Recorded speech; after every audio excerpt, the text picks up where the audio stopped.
I was a nursery teacher a few years ago. There's a big section of nursery lessons on the body. We had a lesson about ears, we had a lesson about our eyes, a lesson about our nose, and what a great gift this was. Somehow as our kids get older, we don't keep having the body lessons, right? And as they're starting to have powerful experiences with their body, with the response systems of their bodies and their brain, we start to pull away sometimes in those conversations. That's a very interesting message for them. If somehow that, their own self, part of themselves, is something that we're uncomfortable to talk about and to help them understand and to appreciate that as adults and as parents, we experienced that too. And we went through that too. And we've experienced that. And you're right where everyone is at, rather than wondering if somehow you're just really different with all that. Excellent.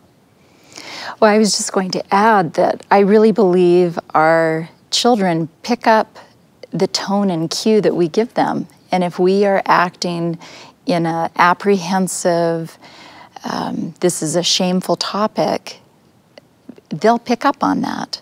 It's powerfully transmitted. Just like Jason said, even if we're not communicating, we're communicating.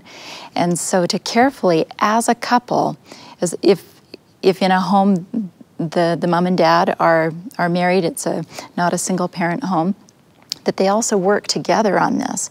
Too often what we're finding is that one parent will do most of the teaching, and it tends to be the same-sex child that gets the most teaching. So for example, mothers we know do tend to talk about these subjects more often than dads, and they tend to give more information to their daughters than to sons.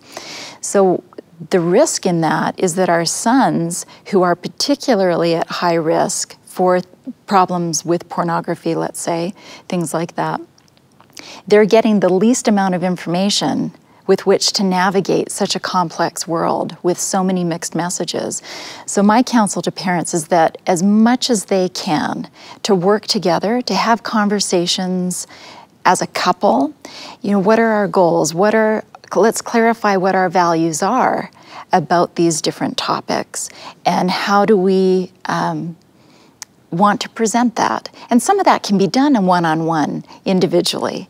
But as long as they are working together as a couple and make sure that both the mom and the dad are giving messages to both sons and daughters about the sanctity of the body and relationships and how we treat people, I think that's really an important piece.